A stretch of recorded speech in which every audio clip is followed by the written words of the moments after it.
I want to talk to you about liminality and how it's like a leverage point for social change. The word liminal comes from the Latin root limen, which means threshold or place of transition. This liminal space refers to a physical, emotional, behavioral, or psychological transition in one aspect.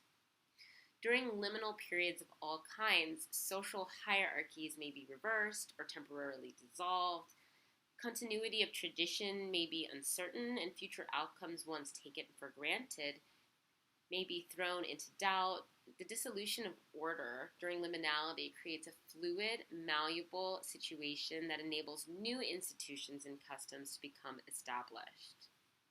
Let me talk to you about temporary autonomous zones, which are free, ephemeral enclaves of autonomy in the here and now.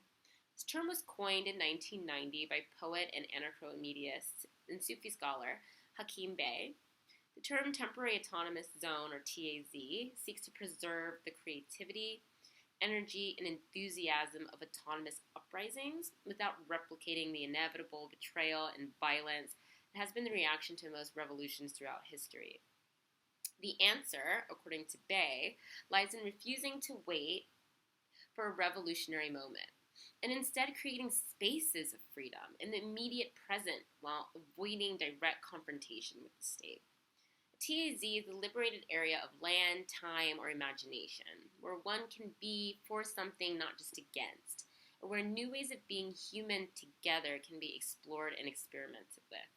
Locating itself in the cracks and fault lines in the global grid of control and alienation, a TAZ is an eruption of free culture, where life is experienced at maximum intensity. It should feel like an exceptional party where for a brief moment our desires are made manifest and we all become creators of the art of everyday life. Liminal spaces are powerful cracks in the system that we can leverage for positive social change. This is a topic of emergent thinking. That means no one can tell you how to do this, partially because it becomes exponentially more effective when you synergize it with your personal purpose. Are you a dancer? This year I went to Podolwitz, where dancers revolutionized a demonstration by creating a dance choreography to the song Toxic, in direct opposition to a mining company's scheme to push out the villagers of that town. What if you're an artist and an introvert? There's a case of activists sewing to craft love letters for change.